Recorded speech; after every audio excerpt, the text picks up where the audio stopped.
नमस्कार। आज के इस वीडियो में मैं आचार्य भरत के रस सूत्र का उल्लेख और प्रमुख रसावयवों के संबंध में आपके साथ बातचीत करूंगा। भरत मुनि रस की परिभाषा देते हुए कहते हैं, विभावानुभाव व्याविचारी संयोगाद रस निष्पत्ति। यानी वे इस परिभाषा में रस के 3 अंगों विभाव, अनुभाव और व्याभिचारी भाव का उल्लेख करते हैं, किंतु उन्होंने स्थायी भाव को ही रस माना है।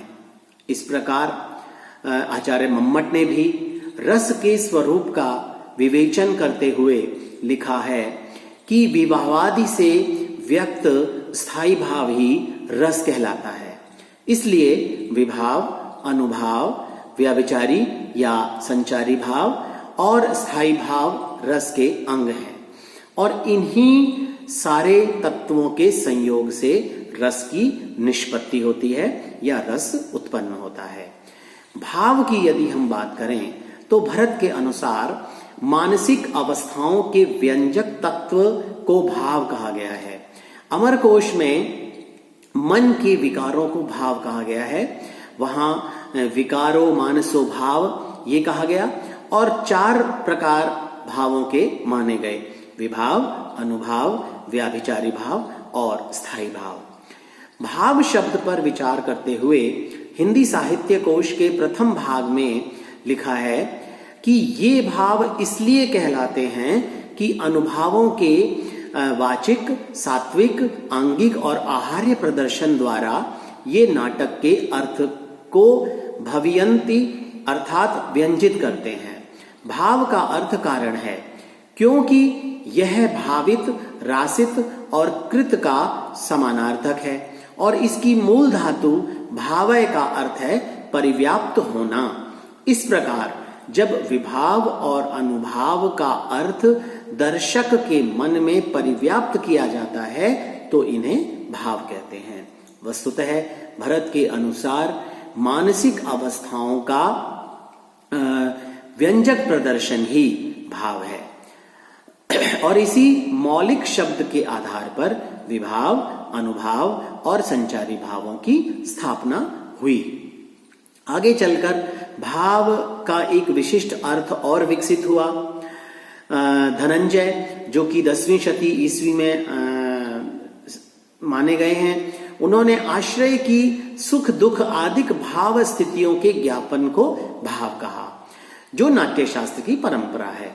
और इसी बात को विश्वनाथ ने और स्पष्ट करते हुए कहा कि जब संचारियों का वर्णन किसी स्थायी का सहायक न होकर स्वतंत्र और प्रधान होता है, देवादि विषयक रति तथा अद्भुत मात्र स्थायी भाव का भाव मात्र कहलाता है।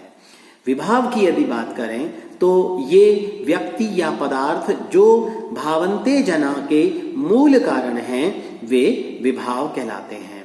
विभाव यत्ति इति विभावा, वाचिक, आंगिक और सात्विक के सहारे चित्त वृत्तियों का विशेष रूप से विभावन अर्थात ज्ञापन कराने वाले हेतु, कारण अथवा निमित्त को विभाव कहते हैं। आचार्य रामचंद्र शुक्ल ने विभाव को स्पष्ट करते हुए कहा कि विभाव से अभिप्राय उन वस्तुओं या विषयों के वर्णन से है जिनके प्रति किसी प्रकार का भाव या संवेदना होती है। जो व्यक्ति या पदार्थ अथवा बाह्य विकार किसी व्यक्ति के मन में भावों को जागृत करते हैं, उन अबोध बोधक अथवा रसाभिव्यक्ति के कारणों को विभाव कहा जाता है। इनके आश्रय के कारण रस अभिव्यक्त होता है, अतः यह कारण निमित्त अथवा हेतु कहलाते हैं। रस को अलौकिक मानने के कारण इन्हें भी कारण आदि नाम न देकर असाधारण रूप से विभाव कहा जाता है। यदि विभाव आश्रय में भावों को जागृत करते हैं और उन्हें उद्दीप्त भी कहते हैं, इस कारण इसके आलंबन तथा उद्दीपन नाम से 2 भेद भी किए गए हैं। आलंबन विभाव वे हैं जिसका आलंबन लेकर रति, हास, क्रोध, शोक, भाव, जुगुप्सा, उत्साह आदि भाव जागृत होते हैं। जैसे नायक नायिका। आलंबन विभाव दो प्रकार के होते हैं, आश्रयालंबन और विषयालंबन। यदि नायक राम को देखकर सीता के मन में रस की उत्पत्ति होती है तो राम आलंबन विभाव हुए और सीता आश्रय विभाव। उद्दीपन विभाव वह कहलाते हैं जैसे चंद्रोदय, कोकिल कुंजन, एकांत स्थल, रमणीक उद्यान इत्यादि। प्रत्येक रस के अपने विशिष्ट उद्दीपन होते हैं। जैसे श्रृंगार के लिए चंद्रोदय तथा शांत रस के लिए सत्संग, तीर्थाटन, धर्मोपदेश आदि। भावोद्दीपन के विभिन्न कारण होते हैं। आलंबन के गुण, आलंबन की चेष्टाएं, आलंबन के अलंकार और तटस्थ पदार्थ।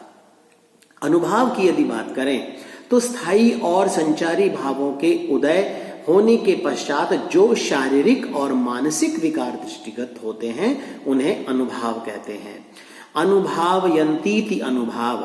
रस गंगाधरकार के अनुसार संचारी भावों के अनंतर इनकी उत्पत्ति होती है, अतः ये अनुभाव कहलाते हैं।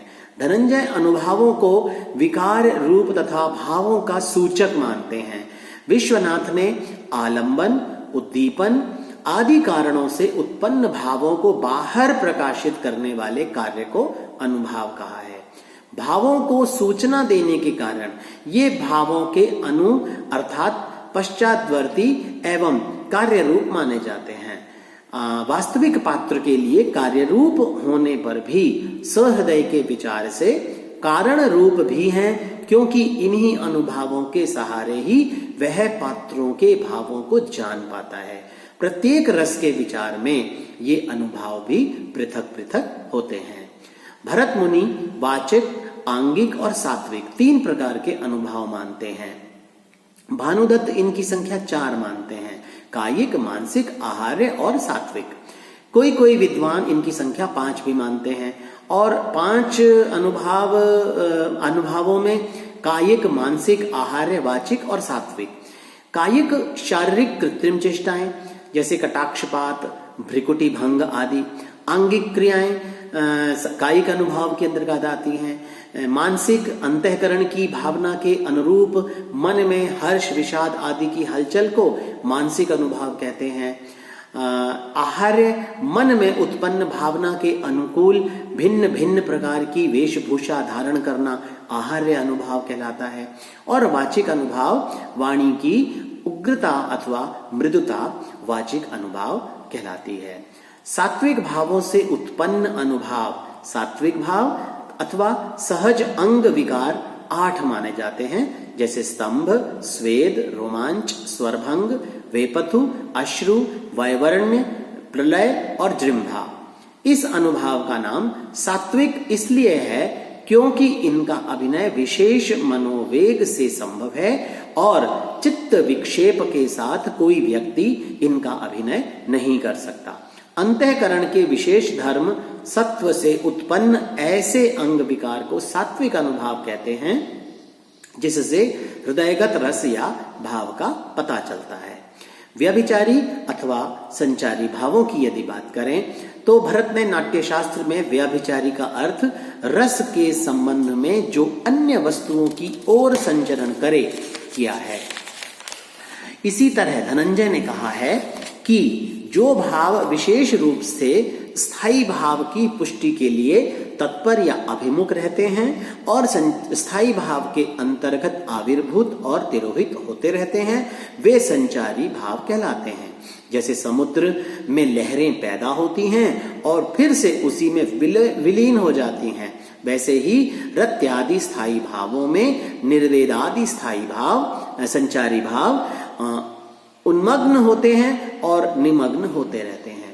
इस तरह संचारी भाव संचरण करते रहते हैं और मुख्य रूप से स्थायी भाव में ही उठते गिरते रहते हैं।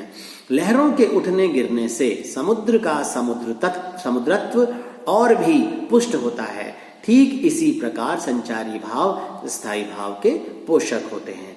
केशवदास के अनुसार संचारी भाव का लक्षण इस प्रकार है: भाव जु सब ही रसन में उपजत केशव राय, बिना नियम तिन सो कहे व्यभिचारी कविराय। समय समय पर संचारियों की संख्या में परिवर्तन होता रहता है, किंतु इनकी मान्य संख्या 33 रही है। और भरत के अनुसार वे हैं निर्वेद, आवेग, दैन्य, निद्रा, विबोध, मोह, श्रम, जड़ता, मद, स्वप्न, गर्व, औग्र्य, अपस्मार, मरण, अलसता, उन्माद, अवहिथा, शंका, औत्सुक्य, लज्जा, हर्ष, मत, व्याधि, विषाद, संत्रास, असूया, धृत, चपलता, ग्लानि, चिंता और वितर्क। इस प्रकार भाव, अनुभाव, संचारी भाव आदि का यह बहुत ही सूक्ष्म विश्लेषण मैंने आपके सामने प्रस्तुत किया। धन्यवाद।